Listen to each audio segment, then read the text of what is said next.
pigil sa'yo and ako kasi bawat galaw ko, I ask for a sign. I ask for a sign and yung sign, si Ate Sara yung dumating. Oh. Yes, oo. Kasi hindi ako basta-basta nagdidesisyon dahil hindi naman, alam naman natin sa showbiz industry, magulo na rin. Pero nasanay na tayo, pero kahit magulo, at the end of the day, pamilya tayo eh. So, ganun din sa public service. Ang public service kasi, iba din yung saya at nadudulot na nararamdaman mo pag nakakatulong ka.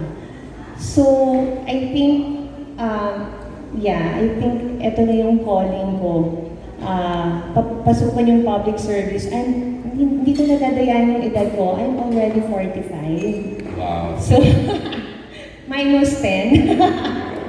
Minus 10. I'm already 45 and I want to help more people para mas lalong maraming matulungan. And yun nga, lagi tayong nag-volunteer and sumasali, cooperate sa mga foundations. Nakasama na rin ako nakasama na rin ako sa St. Gerard Foundation. Okay. And doon kami nagkakilala ni Ate Sara. Yes. At Sarah, sorry, just like Ara, napakabaguhan mo rin sa ano. Pero sabi nga niya, wala sa kalingkingan niya yung dami na natulungan mo all these years sa Pasig. Why enter the public service considering you are a successful businesswoman? Actually, I've been frequently asked that question, bakit ka tatakbo? I think I can share my skills, my experiences bilang isang ina, isang negosyante, at isang asawa. Kasi syempre, not everything is by the book. No, minsan you need life experiences to be maging isang magaling at magandang leader. Ang charming ni Ate Sara, ano? She's really pretty. So, halos magkadikit yung age niya, no? 45, 40... 48. 48. Okay, I think we are ready with the first. Tita Aster, she would always ask the best questions, maniwala kayo. That's why I'm giving the microphone to Tita Aster Amoyo, who is also sa 40s din. Charot! Love you! Love you, Eric. I love you, AJ. Honestly, nakaka-amaze, or is it the right term? Kasi we are right in front of you two beautiful ladies. Pareho ang sinabi niyo nga na may pinapasok kayong bagong journey sa buhay niyo. Uulitin ko yung sinabi, yung unang intro nga ni AJ, sabi niya, bakit mo ba pinasok itong public service? Kayong dalawa, actually. This question is for the both of you. Bakit niyo pa pinasok ang public service considering that you are both successful sa respective careers niyo? Bukod dun sa sinabi, sinagot mo na. Bukod sa calling, naramdaman ng calling, ano pa Ars? Sa skills? Kasi ano ibang consideration?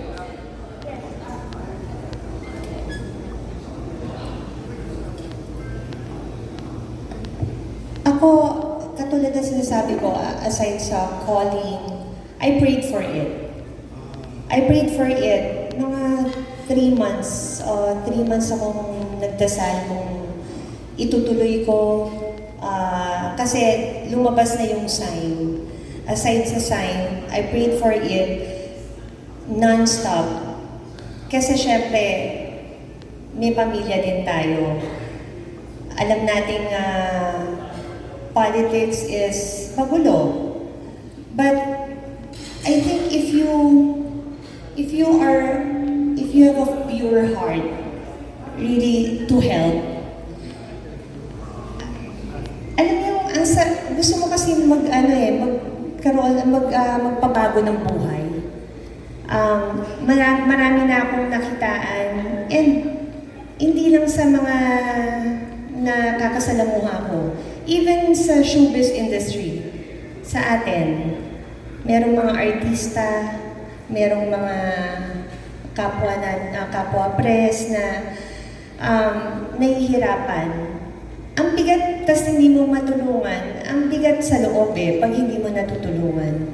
So, I think pag pinasok mo na yung public service, parang mas magkakaroon ka ng lalo ng authority at saka power to help people. Kasi ang ginagawa ko before, pag hindi ko kaya, di ba nagbebenta ako ng mga gamit ko, pangtulong, and yung, syempre may mga personal needs tayo, tapos may mga foundation na susulatan ka or mga politicians para makahingi ka ng tulong para dito sa taong tutulungan mo. Minsan hindi ka nababalikan agad. Ay, nagawa mo yun, Mars? Yes. Sulat? Oo, sumusulat ako para, kasi hindi ko naman kayang matulungan lahat. So, I also went to PCSO para matulungan tong tao na to. Yung hinihingi kong tulong, hindi para sa akin para sa ibang tao. So, parang inisip ko,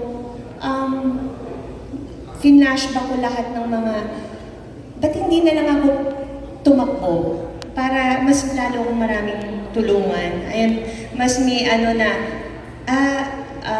konsehal siya, may influence kahit paano, baka mas pansinin ka. Kahit kasi syempre pag artista hindi masyado, oo, papansinin ka, pero pag nasa public service, ay yan, merong mga law kasi, di ba, merong mga program, may mga ganun na para sa mga politicians. So, I think I can help more people. Oo. So, let's start talagang, eto, I think yung pagiging counselor, feeling ko marami akong matutulungan dito, lalo na sa Pasig. Lalo na nung bumaba ako. Naglilibot ka na? Last year pa po.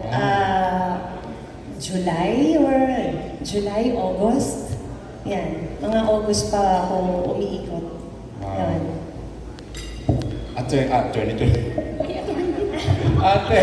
Attorney Sarah. You think there's joy in power? Kasi parang ganun pinabag ng taas. Or may iba ba bang ibibigay na kasayahan sa'yo? You are influenced para sa posisyon, para lalong makatulong? Sa akin, no, I think na helping is just the factor. It's not the power, but the reach na kaya mong itulong.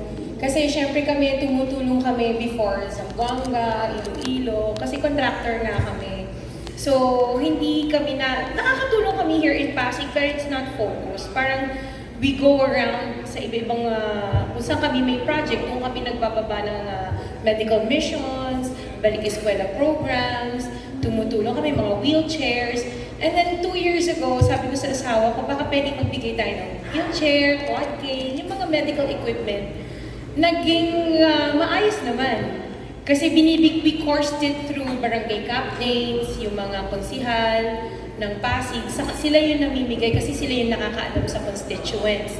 And then, sabi ko, pangarap ko magkaroon ng medical mission, which is nagawa namin. Dapat nung birthday ko last year, nung November, pero mas napaaga siya. May pa lang nagbaba kami ng medical mission.